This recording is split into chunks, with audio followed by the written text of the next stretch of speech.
Morning.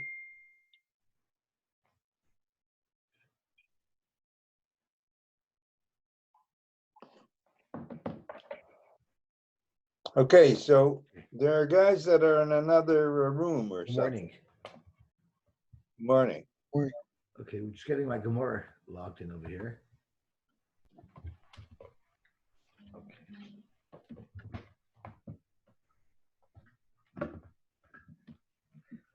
Okay. Good morning, Rabbi Say. I'm sorry that I was late. Let's see what we're up to.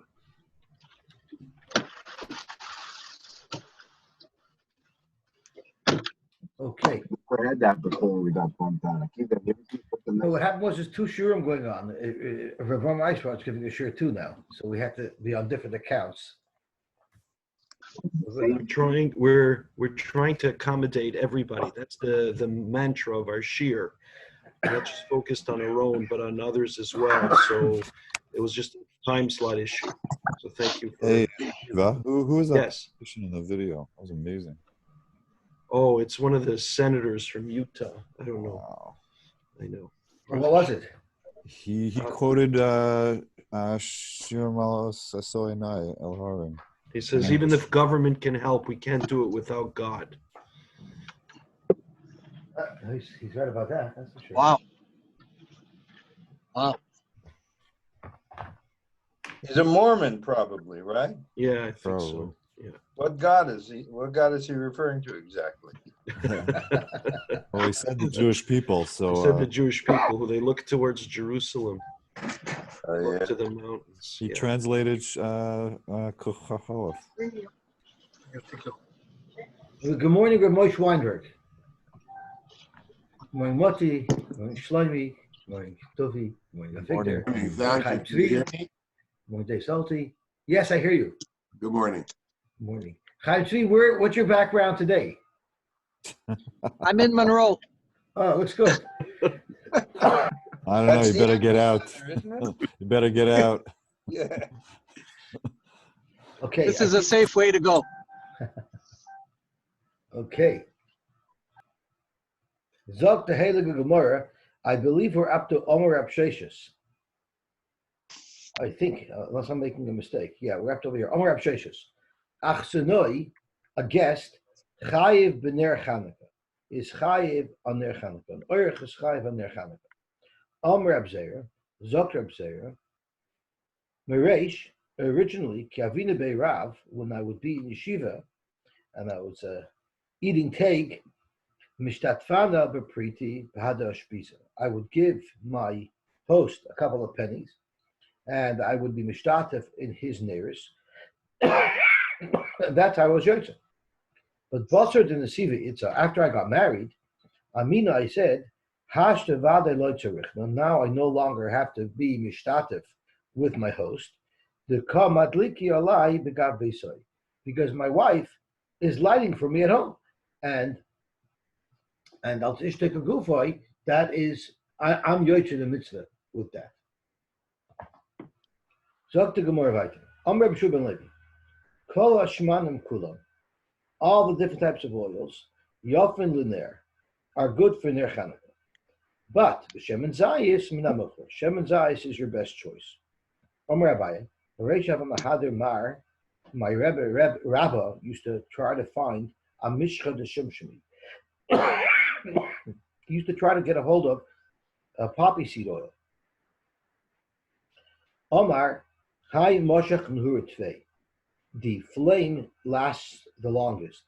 And Rashi says over here, by Moshech Tvei, Moshech Nhur Rashi, Einoi Memahar Lachalos Kshem Zayis. So it seems like ounce for ounce, the poppy seed oil lasts longer than olive oil. So The high lasts longer also from the heroin that he could produce. maybe that's what he meant. But the Sfasema says it's not mistaber to say that you would use oil because it burns slower. Because you use the better oil and you just put more of it. So he learns, the Sfasema learns that Pshat and Mashach, since it lasts longer, There's obviously other benefits as well. It's clear, or the high lasts longer, but there's something other than just the fact that the oil burns slowly. That's the advantage. But Kiva Deshama, Lahadram Shub and Levi, that the best type of oil to use is Shemen Zayis.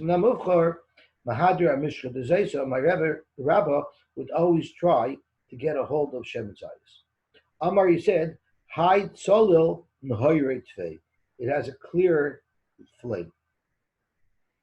Now he brings down something very, very interesting. He brings down, we nowadays buy these these little capsules of oil that are gelled. And there's a shaila about it. So he brings down very, very interesting that Rav Vosner says that la halacha it's good enough. It's considered oil. It has the same halacha as Shemen Zayis, and you're allowed to use gelled oil. But Rav Moshe Sternbach in his sefer is doubtful. He's musopik if that's the oil in the right form. But he brings down from the Maharsham in Sefer Das Torah. I don't know who that is, and I don't know how he knows this fact. And he says that in the Beis HaMikdash, the oil that they used were also gelled oil. How he could possibly have known that the oil that they used in the Beis HaMikdash was gelled, I don't know. I mean, unless there's some car for it. And he also clears a shaila. Most of our wicks that we buy, not the ones we make, but the ones we buy, are coated with wax. So technically, when you're lighting the menorah, the original lighting, you're actually lighting wax and not olive oil. So does that mean that you're not considered to be lighting with olive oil? So he says avada not, and avada, since it's just a little bit of wax that's on the wick to help it ignite faster, that doesn't mean that you're lighting wax. Avada means you're lighting olive oil. So Amar Rabbi Shub Levi, Kol Hashmanim Yafan L'Dayoy. The way they used to make ink, we learned that at the beginning of the pair, was they would take a glass and they would light a fire in the glass on let's say, an oil flame, and they would create a whole bunch of soot on the inner surface of the glass. Then they would scrape off that soot, and they would once again mix it with another bit of oil. They would knead it together, and they would create some type of doughy residue of black, which they dried out, and then they used it as ink concentrate. So the Shub Levi tells us, Kol Hashmonim Yafan L'Dayoy. Any type of oil is good to cook up, to burn, and to create that soot for the ink. The Shemen Zayis Minamukar, but olive oil works best to create ink. The Gemara wants to know this that Reb Shub Levi just said that oil is the best. Is it legavel or la'ashem? Do we mean when you're actually igniting the oil and forming the soot, that's where it's best for? Or after we have the chunks of soot, when you mix it with oil again, is that the oil that we meant that olive oil is best for? Toshma, the Tani Rab Shmuel Bar Zotra, Kol Hashmonim Yafan L'Dayoy, all oils are good for ink. The Shemen Zayis Min HaMufchar is the best, Bein Legavel Bein La'ashem.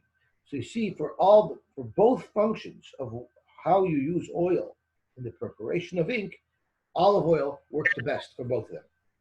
Rav Shmuel Bar Zutra Masna Hachi, he actually had a different conclusion, and he said Kol HaShonim, all smokes Yafin L'Dayoy, the Shemen Zayis Min HaMufchar. So that seems to say that the only advantage of Shemen Zayis is to create the soot, but when you're mixing it with oil later, any oil would be just as good as olive oil. Omer Afuna, Kol HaSrafin Yafin L'Dayoy. They also used sap from certain trees to make ink, but the serif ketef, the serif of the ketef tree, Yafin Mekulam, is the best type of sap to use when you're preparing ink. So anyone who wants to go into the ink business now knows the best way to prepare the best quality ink.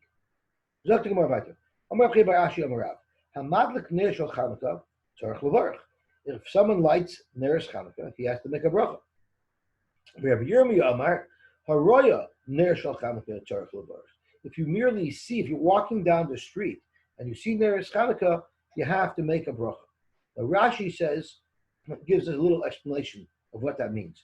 Rashi says, Haroya means ha'over b'shuk, you're walking in the shuk, Haroya be'echad ha'chatzeros doilek, and you see in the distance, you see someone has a menorah lit.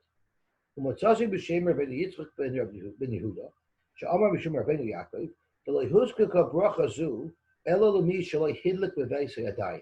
This bracha is only for someone who has not yet made a bracha in his home, or Yosef Besvina, so he has not made a bracha yet, and then he sees Neres Chanukah, he is supposed to make a bracha on the Neres Chanukah that he saw from somebody else. However, he brings down here from the Mordechai that you only make a bracha on Neres that you see if you're not planning to make a bracha on your own Neres when you get home. So Rashi seems to indicate that it doesn't matter if you're going to light when you get home, as long as you have not yet lit, you're still going to make that bracha. The Mordechai says to only make that bracha if you're not planning to make a bracha at home. And on that note, I actually forgot to mention, if someone's away and his wife lights for him, well, let's say someone's away and his wife is lighting at home, but he also wants to light his own menorah where he is. So you have to make sure the place can say to light your own menorah first, because once she lights and she makes a bracha for you, you're already yotze the mitzvah. So you're not allowed to make a bracha anymore on the neres that you're going to light, for instance, in your hotel. So if your wife is lighting at home for the family, and you want to light in your hotel room, you have to make sure to light and make your brachas before she does. What if you're in a different time zone? I don't know. Then it gets complicated. I guess you'd have to ask a shayla. That's a good point. And Dafka, does it have to be your wife, or if you have a son over bar mitzvah lighting, can he be moitzi? I think so. Because it's a din in your household. Yeah. But again, these are all things we would have to ask for below. But these are all good shaylas. Okay, so to more weiter. Amar Rabbi Yehuda, Yom Rishon, the first day, if you see haraya, if you see mevarach beis, you'll make two brachas, which will be Shas Nisim and Shechianu. Umadlik, but the person actually lighting mevarach gimel, which is Asher Kedushin V'Mitzvaysa V'Tzvanu L'Hadik Ner Shel Chanukah or Ner Chanukah, depending on your minig. And then there's Shas Nisim, and then there's Shechianu. After the first day, Madlik Mevarach Shtayim, the person who's actually lighting it will no longer say Shechianu. V'royach, and someone who sees the neres but doesn't light them himself, Mevarach Achas, he will merely make Shas Nisim. My Memayit, what bracha are we being Memayit? So now the Gemara is going to come to the conclusion that I just came to. Memayit Zman. After the first day, you eliminate the Shechianu. In fact, the Gemara, the Nimet Nes, why don't we omit Shas Nisim L'Abishenu? So the Gemara, because Nes, Kol Yoyme Isei. Every day there was a Nes. Every day there was a Nes that the Neres were lasting. Rashi just called Yoyme Isei, Shrei Kol Shemoy Nehidliku Minapach. Avos Man, but Shechianu, once we reach the beginning of the Yom Tov, we've arrived already. So there's no need to make another Shechianu, but there would be an Indian to make a bracha on the mace every day. My Mevorach. You make the bracha, it's Latik Ner Shel Chanukah, or I think by the Chassidim we say Latik Ner Chanukah. The Heichan Tzivanu, where is there a mitzvah? Where did Hashem command us? We're saying Vitzivanu, where did Hashem command us to be madlik ner Chanukah? Rav Avi Amar mi loy saser. We learn it from the pasuk of loy saser. The pasuk says, "Al pi aTorah asher yerucha, al mishpat asher yomer lecha taseh, loy saser min hadavar asher yigidu lecha yom v'smoil." So every time the Chachamim give you a tzivoy, there's a deraisa at the back.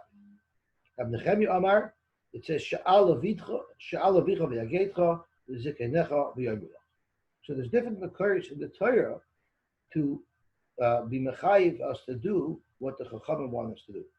And there's a whole big child. If that's the case, then how come you say Safek D'Rabbanan L'Kula? You should say Safek D'Rabbanan L'Chumra, because it's a shayla of a deraisa.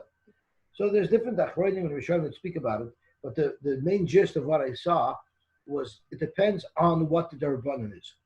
If it's a D'Rabbanan explaining or creating a siyog for an existing deraisa, there it does have the choimer of a deraisa. But if it's a whole new mitzvah that they fabricated, such as Chanukah, that has a din of a d'Rabbanan. Most of Rambam, Hadmai. So therefore, you shouldn't say So you shouldn't say Asher Kedushanim. On the Rabbanon.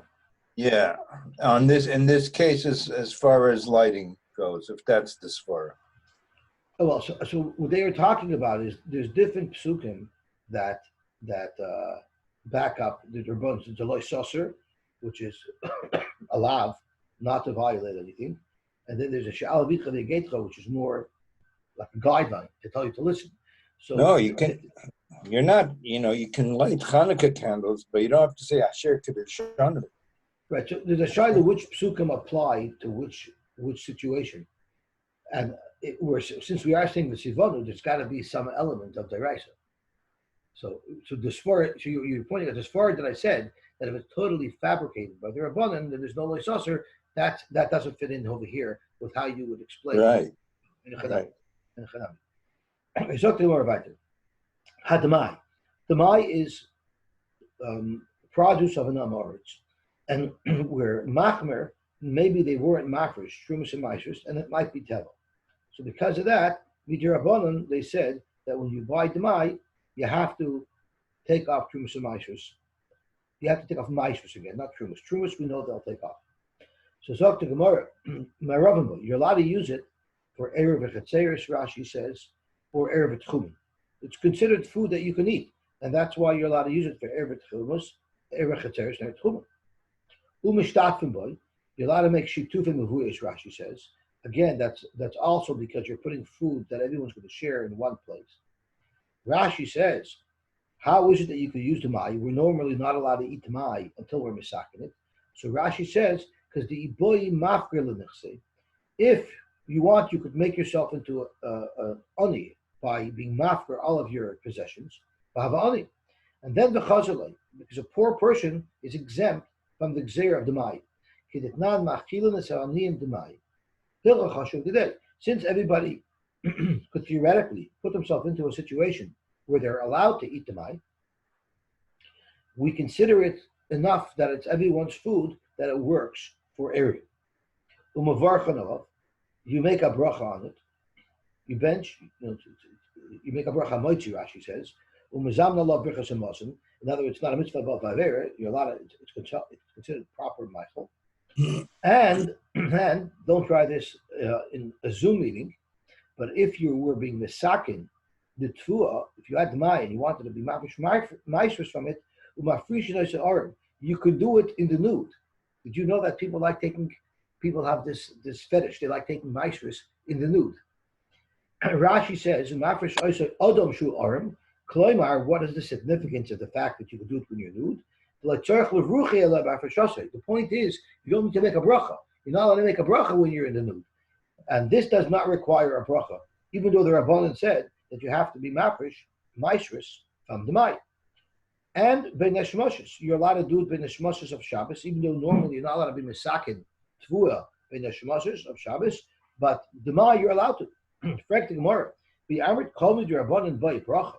If every mitzvah d'Rabbanan requires a bracha, well, b'mafresh maishus of the mai is also d'Rabbanan. So hacha ki kai aram heichem avarach. How could you make the bracha on afrashus maishus when you're in the nude? The pasuk says, "Ki Hashem Elokecha mishalach b'kerev machanecha atzilcha v'loses oyevcha lefanecha v'hoya machanecha kadosh v'loyir lecha evers davar." When you make a bracha, you have to be kadosh. You have to be covered.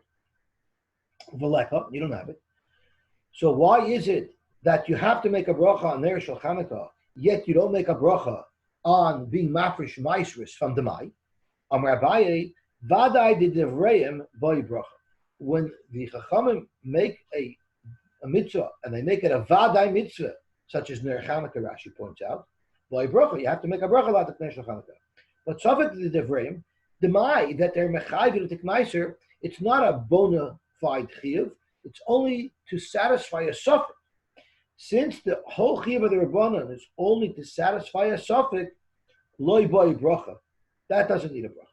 Correct, Gemara, what are you talking about? Well, Yom Tov Sheni, the Safek Devrenu, the fact that we make brachas on Yom Tov Sheni, we make Kiddush on Yom Tov Sheni, that's also a Safek Midrabanan. Uboy bracha, and they still mandate that we make a bracha on those young people. We make a shechiyadu. So tomorrow is a very big difference. The reason why they made us fearzach with all of the chumash of the first day Yom Tov, on the second day Yom Tov, is so that people shouldn't come to be mezalzel. There was a special reason why they made us make all those brachas. But there's no such reason by Demai, and therefore by Demai there's no bracha. Rav Amar, another reason why Demai doesn't have a bracha. Because Demai isn't even a suffix. Granted, if it's a suffix, we'll say you should make a bracha, such as Yom Tov Sheni. But Demai is not even a suffix. Because Roiv Amei Ha'aretz Ma'ashradim, the vast majority of even Amei Ha'aretz take off all the trumas and maishus that are required. It's only a miyut of Amaratzim that don't. And from that miyut, Rabbanan made a chumer yisera to require taking off maishus for that chumer yisera, which is such a remote chance that it really needs it. That does not require a bracha. So you have to look at the level of the suffix. If it's a minute suffix, that would not require a bracha. Yossi, we're talking about yes bracha or no bracha, but there's something in between. There's like a bracha. You can make a bracha without asher kiddushanu, as like you make ha'amaitzi, right? You don't say asher kiddushanu. Why is it necessary to say asher kiddushanu in those mitzvahs if it's not clear? Well, isn't that the definition of a berachos mitzvahs? That asher kiddushanu of mitzvahs tzivanu. If you don't say that, then what is the berachos mitzvahs? Like for berachos nahanin, like hamoitzi lechem haaretz, there's no tzivanu. We're thanking Hashem for giving us the bread that we're eating or whatever else that we're eating. But if you're making a bracha on the mitzvah, that's what we're making the bracha on, that we were commanded to do it. Right, but not by the Rebbeinu Shalom. Well, the tzivanu, I think, means by the What? Rebbeinu Shalom.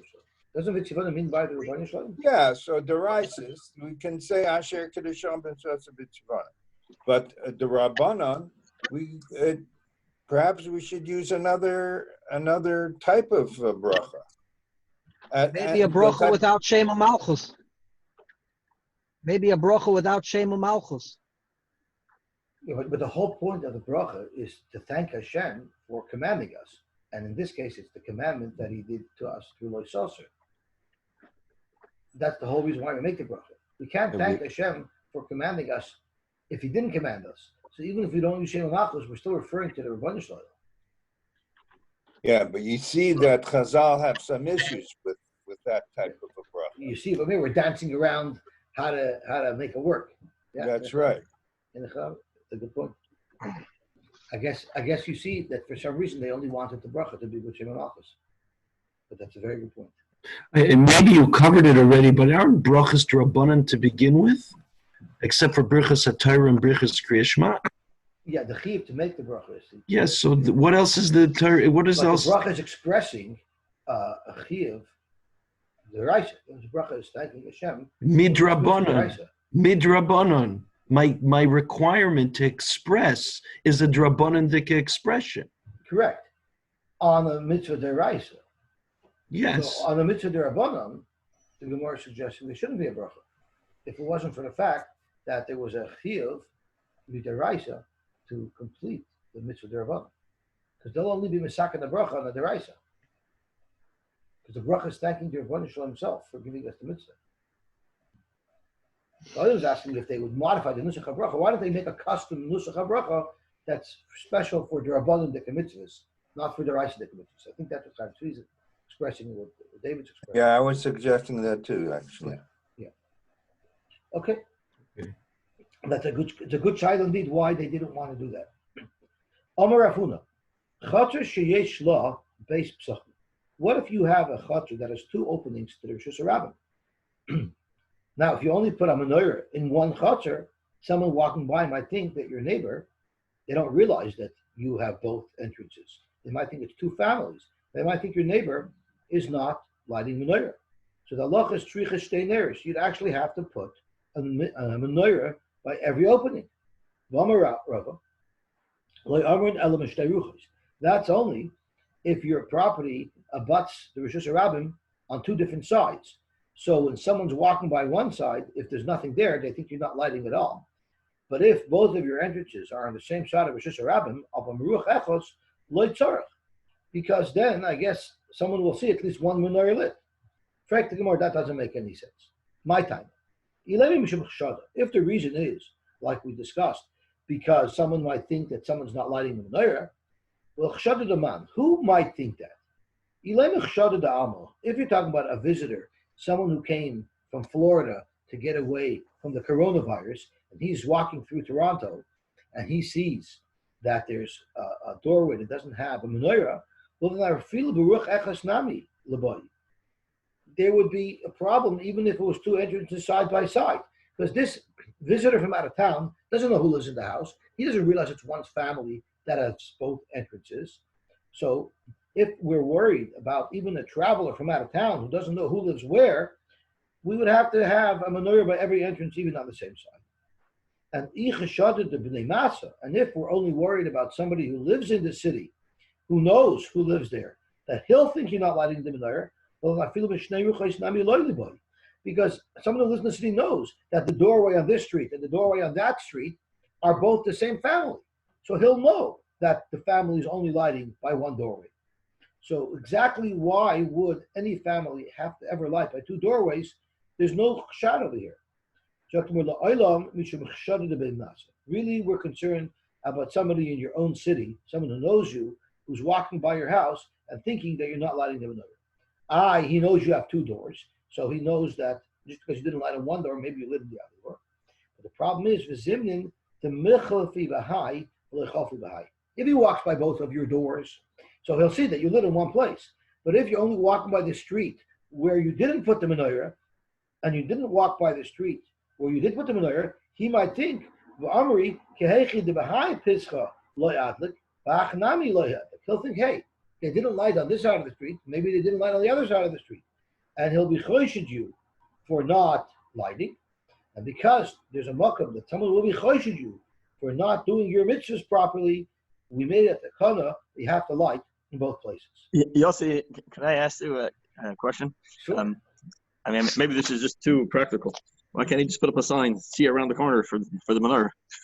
Or if the guy's such a, choshid someone, wouldn't he check the other side? Wouldn't he check the other side? What? Wouldn't he check the other side? Like if he was a real yenta, he would walk around to see the other side. Yeah. Very good question. It's like the guys in Borough Park who have a big sign on their store. We are closed due to coronavirus. And then another sign in Yiddish. Kimmer in the back.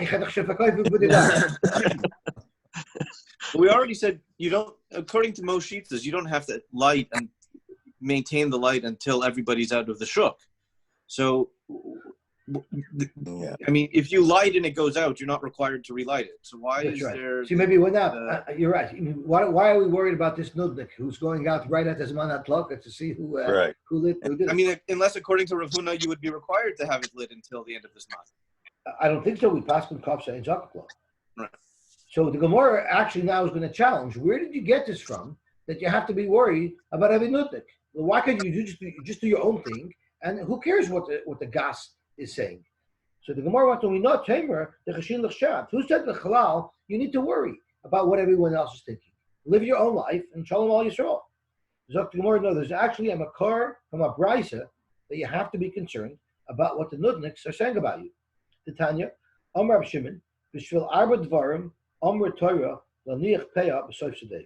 Now, Peah means you have to leave over one area of your field for the aniyim without cutting it down. But that area of your field, midaraisa, could be anywhere. But the takana is that you should leave the last edge of your field at the end. That's the edge that you should leave over for the aniyim.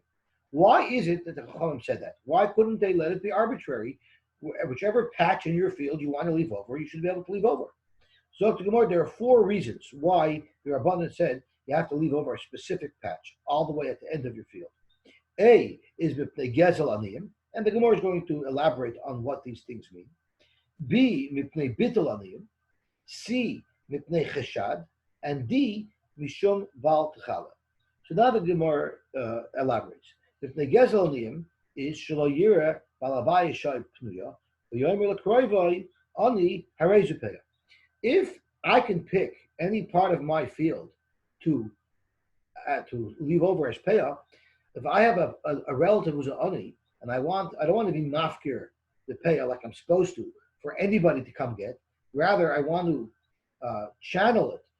I want to channel the payah of my field specifically to one person, which is inappropriate. What I could do is I could look around while I'm cutting my field, while I'm harvesting my field. And if I see a quiet moment where there's no aniyim there, I can quickly call my cousin and say, quickly come to my field. Nobody's here. I'm going to leave you payah right now. And this way, if you have to leave payah at the end, all the aniyim will know to monitor the field till they get to the end. And by the end, they jump in to get their payah. But if the balabais can leave payah anywhere, there's no way for anybody to have any advance notice about payah. Because of that, the balabais can steal from the aniyim by making sure that only the person that he wants to get that payah will get that payah. That's reason number one why the payah always has to be in a specific designated part of the field, which would be the end of the field. There's another reason why. It's because aniyim also have things to do. They also have jobs to go to. And they can't sit and wait around all day until you declare it a payah. But if they know it's at the end of the field, so then they could plan their day and figure out, okay, Balabas A is going to be up to his payah section at noon time. I'll make sure to be there for noon. And then Balabas B will be there at 2 p.m. I'll make sure to be there at 2 p.m. It allows the aniyim to schedule their days better. So that's the second reason. So that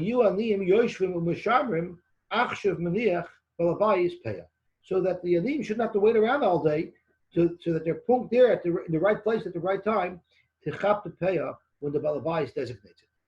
And with chashad, it's also for chashad, which is what our purpose in bringing this price is in the first place, to show that there's an inyan of chashad, which is shelo yihu oivrim v'shavim oimrim tavei me'era la'adam. This person should be cursed shelo hiniach payah b'sadei. If there's a designated place that everybody knows, he left that over.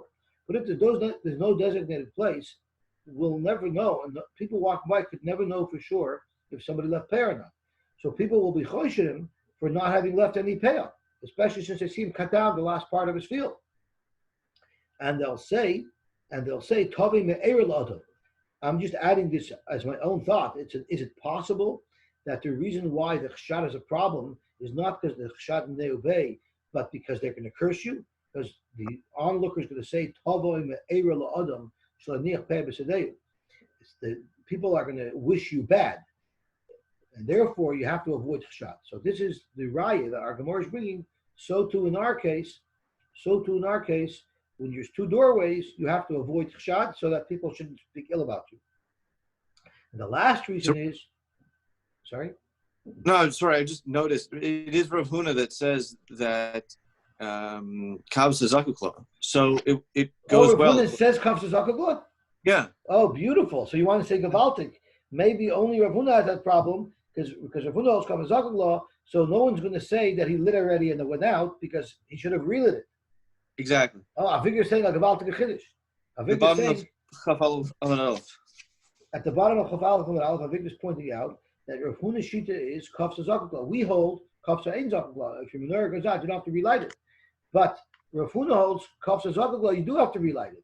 So Avigdor was asking, why would I think if your menorah is not lit, there's a machum shad that you didn't light, maybe you lit and it went out already. Zokt Avigdor, because Rav Huna l'shitase holds Kavs Zakukla, meaning you would have had to make sure it was lit for the whole period of time. So if I'm walking by and it's not there, it doesn't matter that you might have lit it. If it went out, I would still be choshid you that you didn't relight it as per Rav Huna shita. But that whole time is only a half an hour. Right? That's right. So I guess for that half hour, there'd be a problem. It's not like right. Yeah, nobody holds you have to keep it going till tichler regel in the shuk. Right. In economic. Right. So why should this nudnik be chayshid? Maybe that half hour already happened, or it's still gonna happen. In economic, but it still makes the sfor a little bit more geschmack. Yeah. It's not just a flash. It's actually an extended period of time that the menorah has to be lit. Okay, so to Gemara weiter. The last reason was Mishum Balter May. In fact, the Gemara, because the Torah says you're not supposed to destroy payah. All of these were based on the issue of Balter Chala. So how could Balter Chala, which is the main tzivui of Peah, be one of the 4 reasons why you can't just leave it anywhere? Omarava, I'll tell you what the 4th reason is. The 4th reason is Mipnei Haramoyim. We're worried about the crooks, the owners of the properties who are crooks, and they can never leave over Peah. And anytime someone asks him, where's the Peah? He says, oh, no, I left it over already when you weren't looking.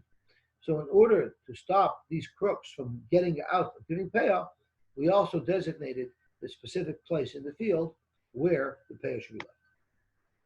Omer Abitzot Bar Redifa, Omer Avuna.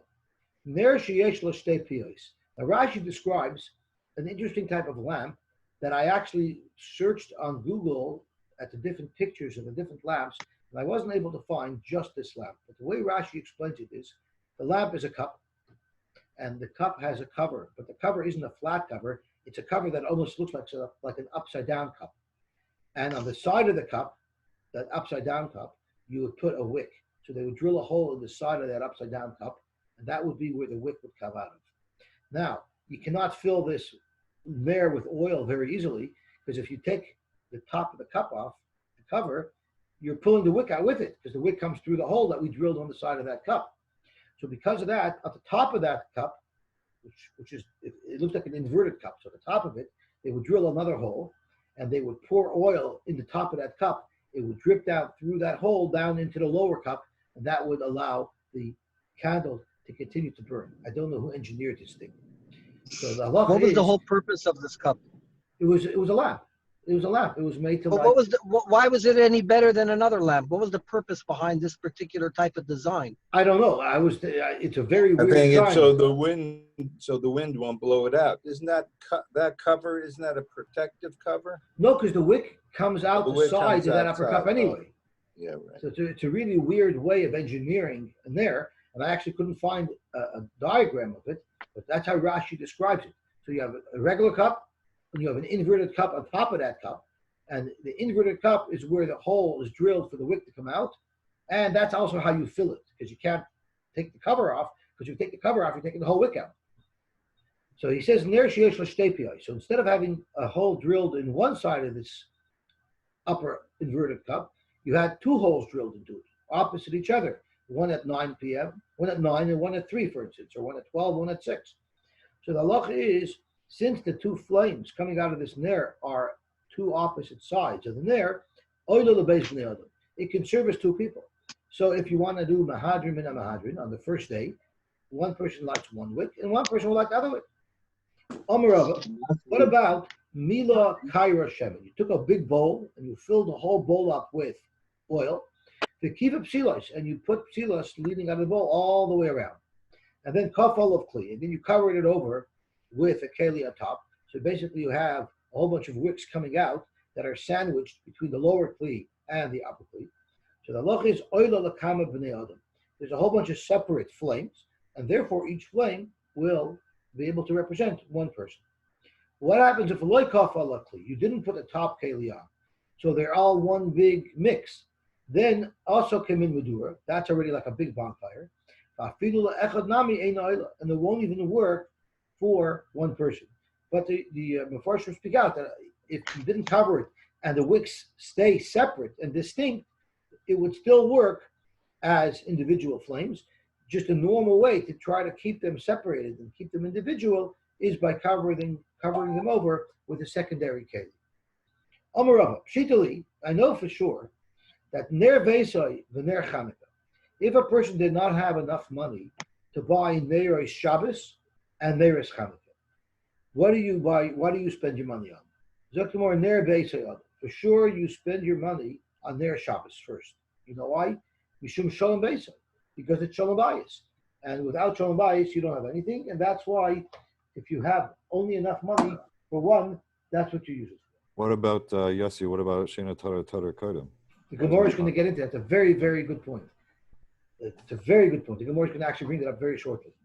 Now, what happens if it's near Beisoy, the Kiddush Hayom? You have enough money. Now, all unfortunately speak out. Of course, nowadays that we have lights, even if you don't have enough money for Ner Shabbos or Ner Chanukah, but you have lights, of course you should do Ner Chanukah, because the Shalom Bayis factor the shalom bayis factor is now eliminated because if you have a light, you're not going to trip over yourself. Now, what about ner boisha the kiddush hayom? You have enough money to buy a ner or to buy wine for kiddush. Now, I know everyone's going to say, well, of course, the drink is first. But the Gemara says, I don't care if I can see. If I can have a drink, that's good enough. No, that's not what the Gemara says. The Gemara says, ner beis hayadav.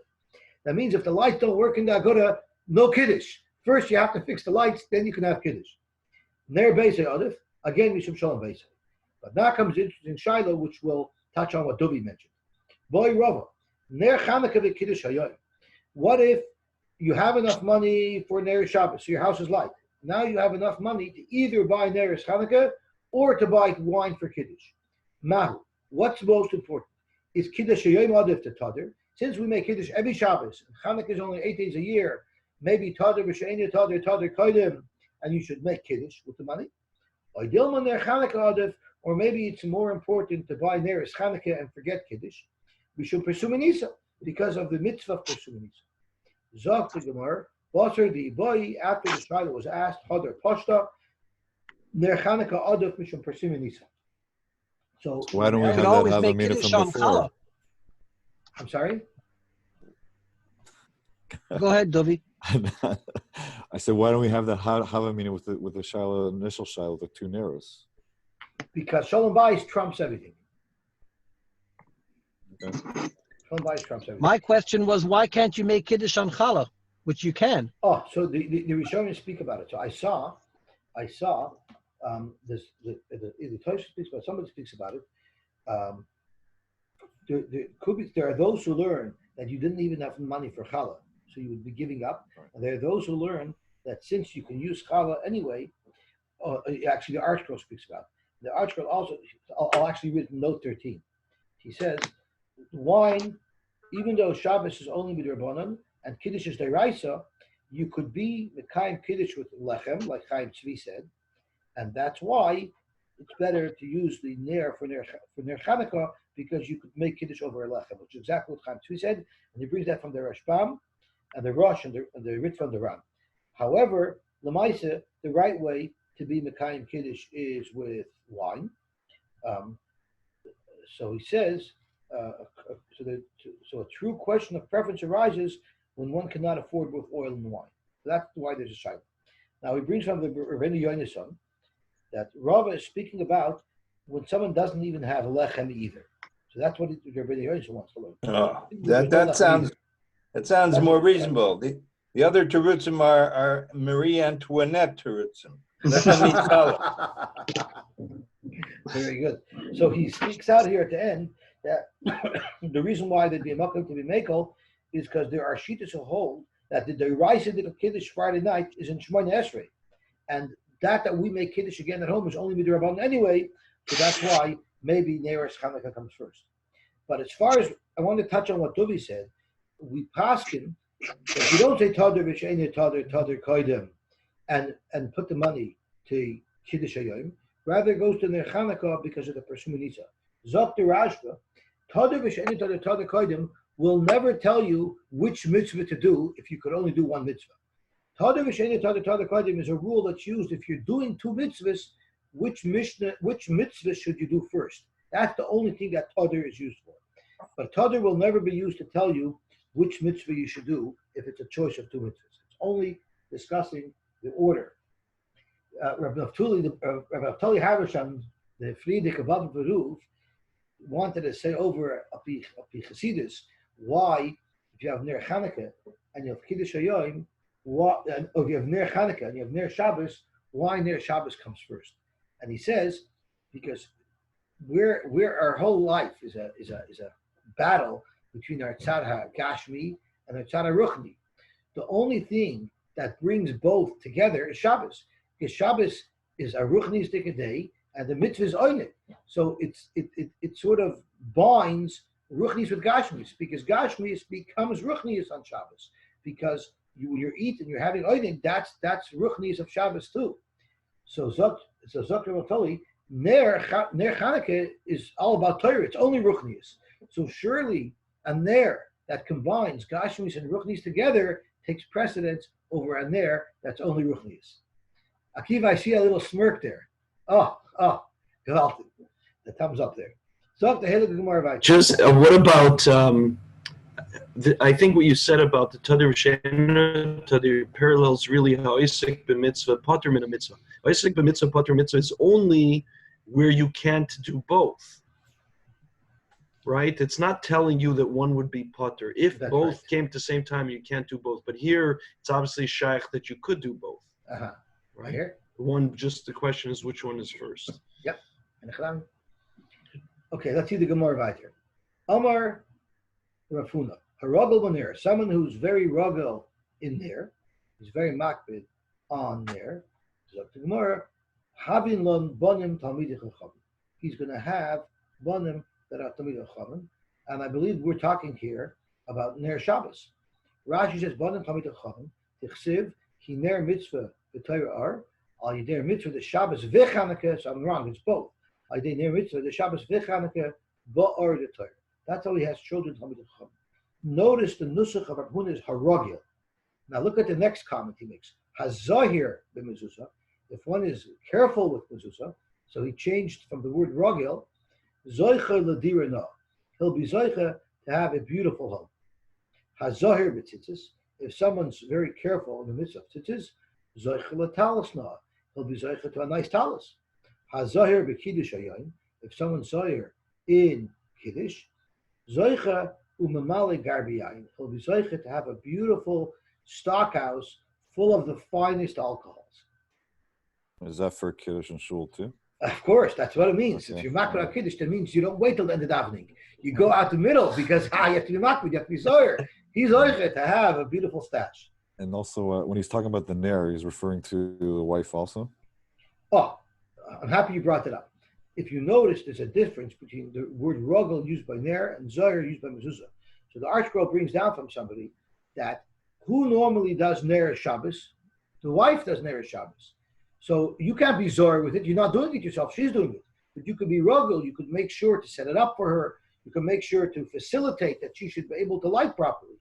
That's why I use the word rogel, because you're not doing it. Your wife is doing it. Zohir is something that you're doing yourself. So mezuzah and kiddush and tzitzis, those are things the man does himself, and that's why it uses the lashon of zohir. So talk more about it. What note is that that ArtScroll who brings it down from that somebody? What note is that? I want to check it up later. It's note 18. It's note 18, and he brings it down from the Marsha. He actually is quoting from the Marsha. Okay. Okay. So talk more about it. Rav Huna have a rogel, to have a cholif atani, a pischa to Rab Avin Nagra.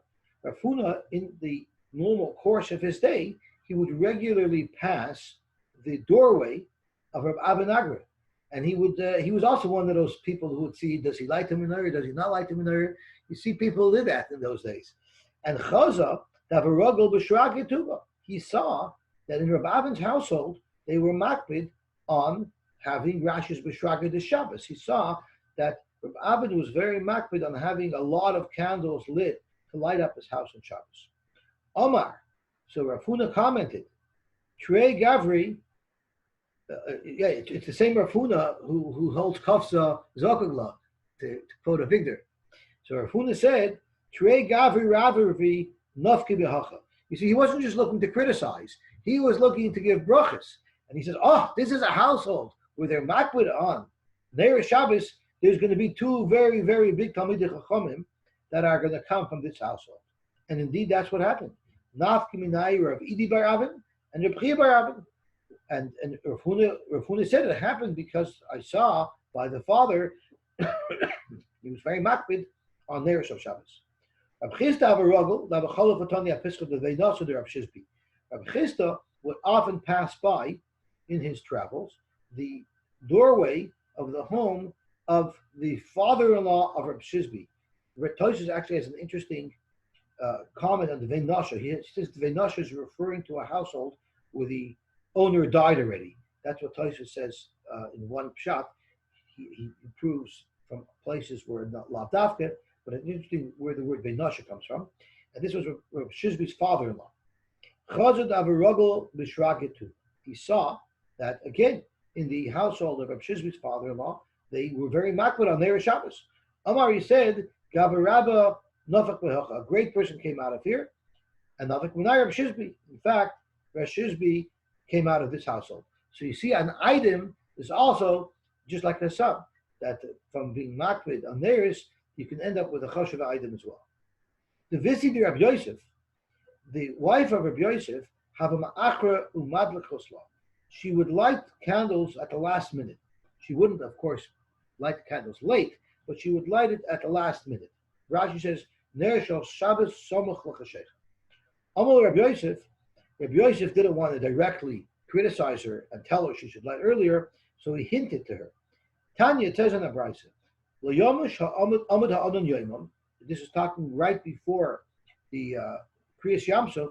The Torah tells us that the Amud Onan never left Klal Yisrael by day, V'Amud Eish Leila, and the Amud Eish, which illuminated their way at night, never left them by night.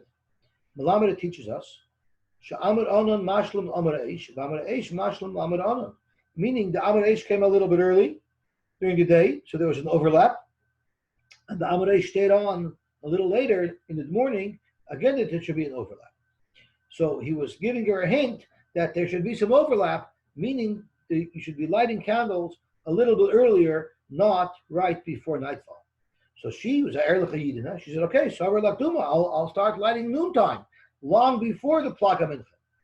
Amalei Husaba, this old man told her, and the article says that when it says Husaba, it means Elio Anavi. Tanina, we learned to Brisa, Uvavash lo yaktim lo yacher. It shouldn't be too early before Plag. And it shouldn't be, and Rashi says, Shabbos, and it shouldn't be too late. You have to light when it's just right. Just like the baby bear. Not too hot, not too cold, but just right. Wasn't Rav Yosef blind? If I remember Yosef correctly? Was talking about, I believe so. Right, he was blind. So how would he know when his wife is exactly lighting? Or any hana that he had from the light? You can smell it. I suppose. Maybe. It was just ironic. I thought that Rav Yosef was commenting Also, on even if you're blind, can they not sense if the room gets brighter? I don't know. Maybe he heard her make the bracha. Oh. Yeah, but when would he know if it's night or day or night outside? If it's early or late, what is he looking at his watch? I don't know. The same Even way if he knows when you made the bracha, how does he know what time it is? Exactly. How does That's he what know I when to mean. daven? How does he know when to daven? So I don't know. He has a body clock. I don't know. After. I know. Just as a side note, I wasn't. Good It wasn't question. a bomb kasha. But you remember the story when I was doing the heating system in Moish Zoller's house. Moish Zoller was very makbid that he should have 10-foot ceilings when he built his house in Carmichael. And there's one place they had to make a box, they had to avoid a pipe. So they lowered the ceiling to 9.5 feet. And Moish was very upset. He was screaming at the builder, why did you make the ceiling? I wanted it to be 10 feet. So the builder was getting frustrated because, come on, give me a break, one little area. So he says, I wanted the ceiling to be 10 feet minimum. So the builder says, why the hell for? Especially since he's not so tall. I know the last time Yosef Zalman told us the story, we didn't know who he said it, who built the house. Now we know. Yeah, well, now, because as you learn more, you're zeichet to the sidus of Torah. We also didn't know that it was Yossi's fault that the stealing wasn't intentional. Well, it happens to be that Akiva is bringing up that why in the world does Reb Yosef care when they did? He couldn't see it anyway. So if you can say that about Reb Yosef, for sure you can say it about Reb Moshe. Okay, so up to Gemara weiter. Amar Rava, the Rachim Rabbanan. Somebody, Rashi's Rachim means to love. Someone who loves Rabbanan, Havile Benin Rabbanan, will have children that are Rabbanan. The Moiker Rabbanan, if someone respects Rabbanan, and the Gra changes that to fear, but the Gemara reads the Moiker Rabbanan, someone who respects Rabbanan, who has them dear, Havile Chas Nevesa Rabbanan. He'll have son-in-laws that are Rabbanan. And the Dochum Rabbanan, when you fear Rabbanan, who gufa have a tshuva Rabbanan. He himself will be a Talmud Chacham. And if he's not a bar hachi, he's not a learner, he's not able to understand learning so well, then mishtaman milei ketzuva Rabbanan. Then people will listen to him like they listen to Talmud Chacham, which probably means he'll be very rich, and everybody will be interested in hearing his opinion. So they ask. We all know that avodas Hashem me'ahava is greater than avodas Hashem Yira. So why is it that only through Yira are you zoiche to be a Talmid Chacham yourself, and Ava only brings it that you should have children that are Talmid Chacham? So Rabbi Elephant spoke out that Yira actually is, when it comes to a Talmid Chacham, Yira actually puts you underneath them. It's machaneh yourself to them more.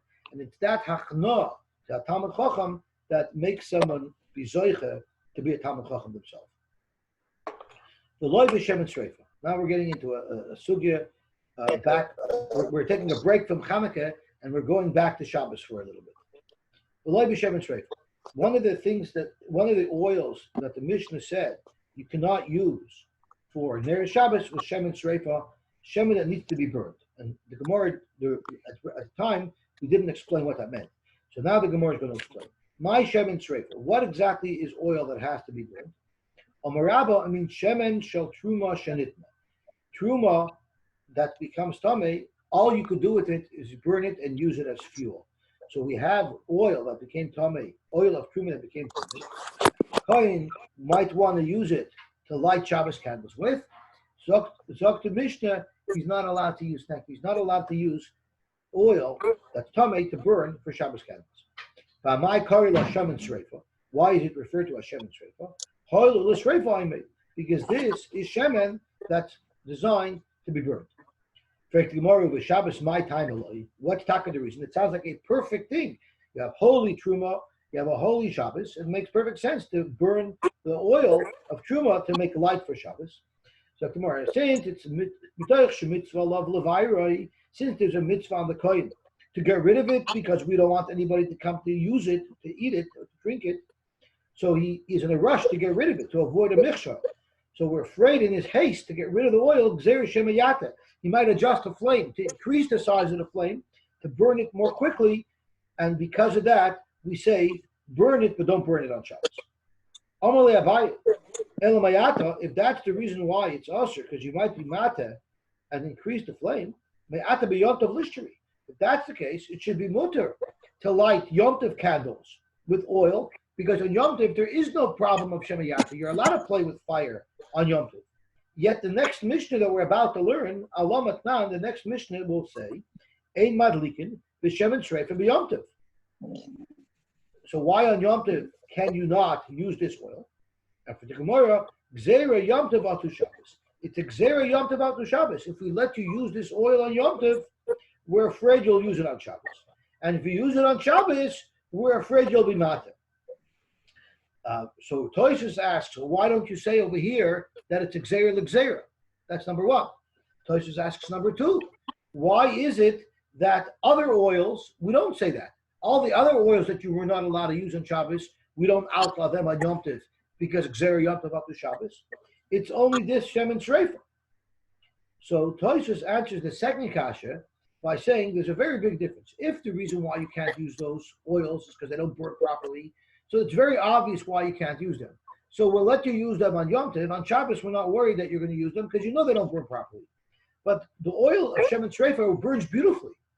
It's only because of a halachic reason that we don't want you to use them.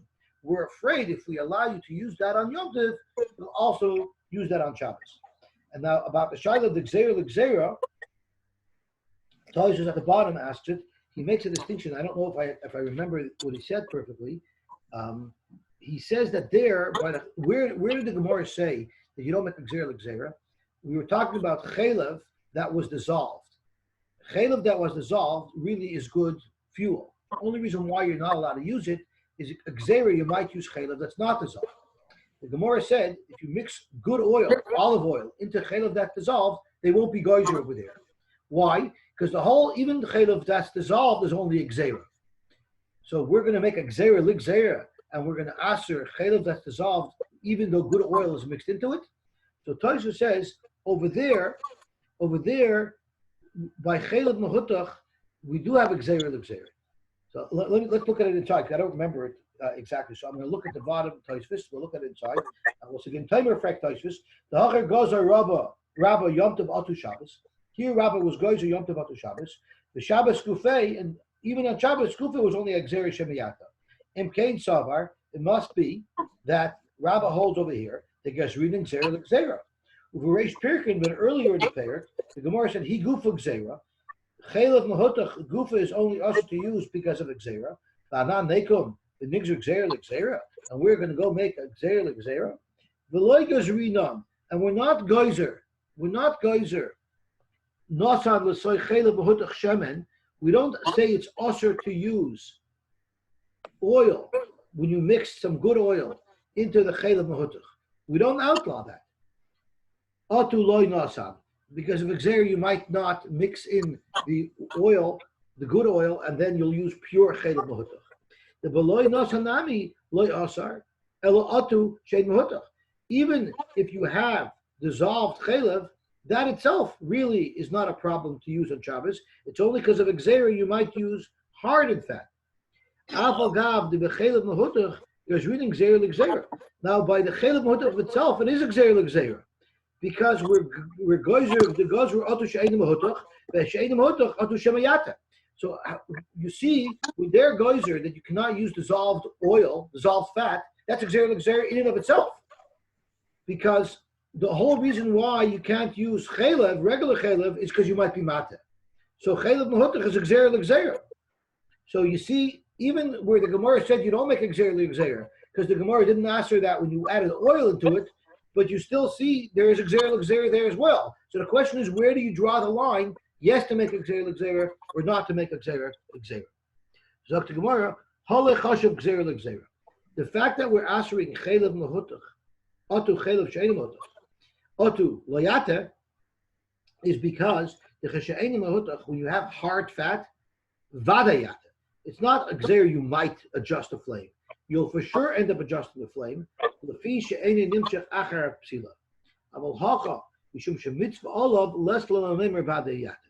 So Toshis is saying that there's a fundamental difference. Shema Yateh, when it doesn't burn well, that's not a Gzera. That's a real problem. You're actually going to do it. By us, it's only a Gzera of Shema Yateh. So the Re says another swar, the Hakal Lechoshav Gzera L'Gzera, the Yontav B'Shabbos Ki Adodin.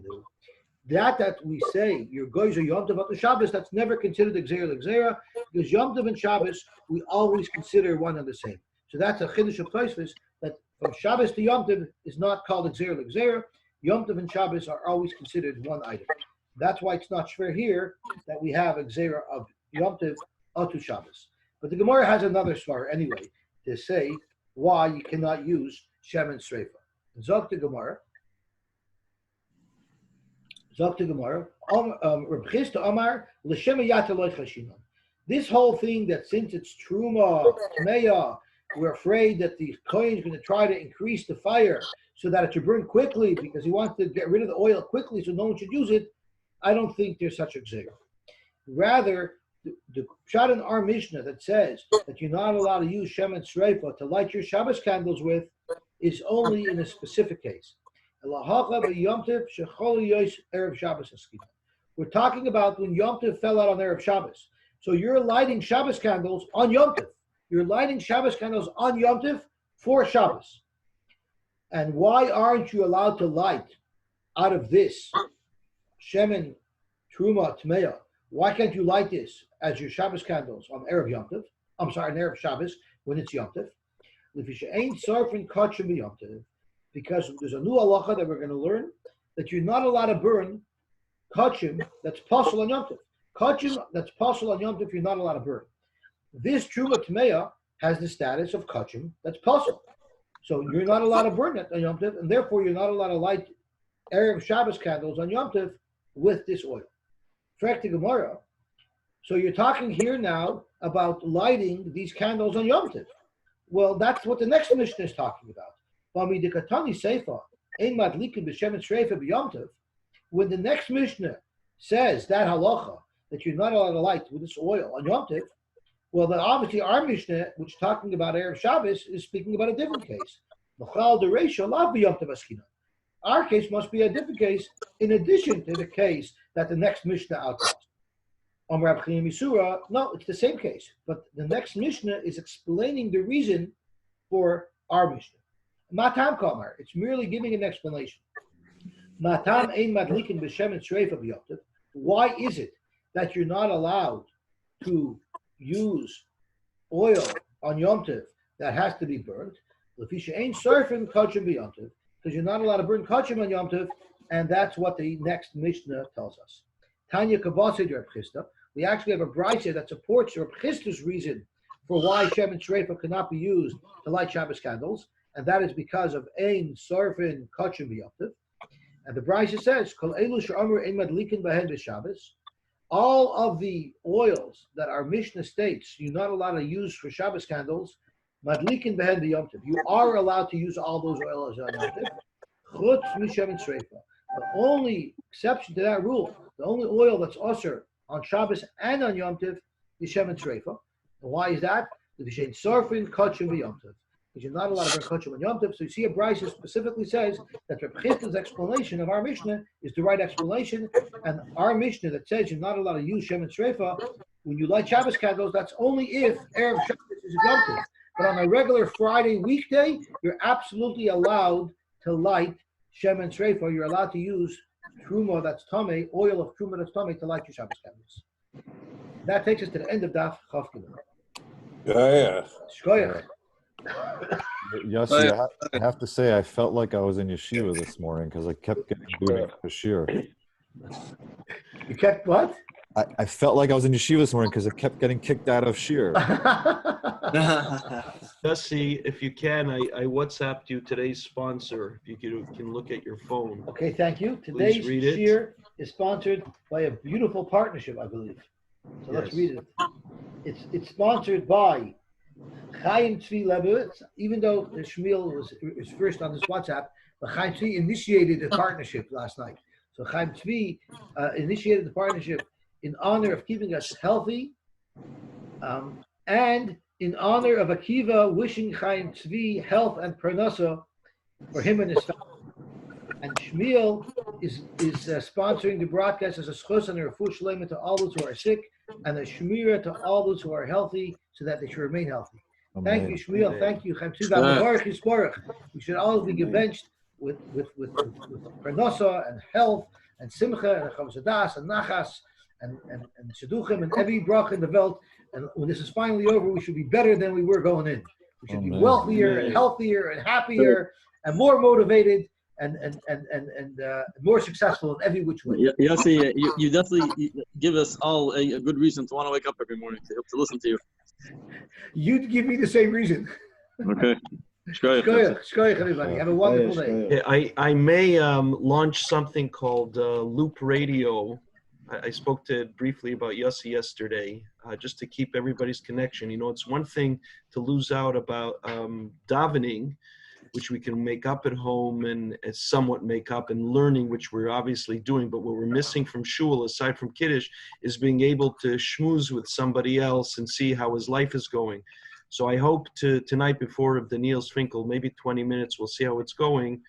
I'm going to call Tzvi. We're going to have a live interview with Tzvi. I invite everybody to see how he's doing. Tzvi Hirschman, to see how his life is going, how he's dealing with meat supplies and questions that he's having for Abundance. He's always going to be, he's always worth a short interview. So I'll send out the link. I heard he's crazy busy. I'm sure, but he's made time for me. I have a connection. He said he'll make time to come on live radio. Besides, it fulfills my dream of being able to be a Jewish Bob McCown. I'll tell you that name. Bob McCown, but that would be for sports. Right, but just a chance to interview. But if there's anybody else, I have a list of people that I'd like to interview to see how their life is going. And what's the name of that hockey broadcaster who just got thrown off because of you people? Yeah, Don Cherry. Yeah, I thought you wanted to be a Jewish John Cherry. Right. That's you, yes. That's you. Yeah. That's Ernie Mann. Okay. Right. That's a good idea. You could have Ernie Mann host a radio show. Right. We'll work on it. The first interview should be Dudi Samuels and Moish Bergen. If Ernie Mann hosted the show, it would be bleeping every second. That would be Howard Stern. Right. I don't know. This is not governed by FCC regulations yet. So. I don't think we should speak Lashon Hara about anybody. Too dangerous. Right. It's to avoid that. Too dangerous. Yeah. Okay. All right, have a good day, everybody. I'll be good. Okay. I think the shleima posted a picture of that lantern. If you look on their WhatsApp.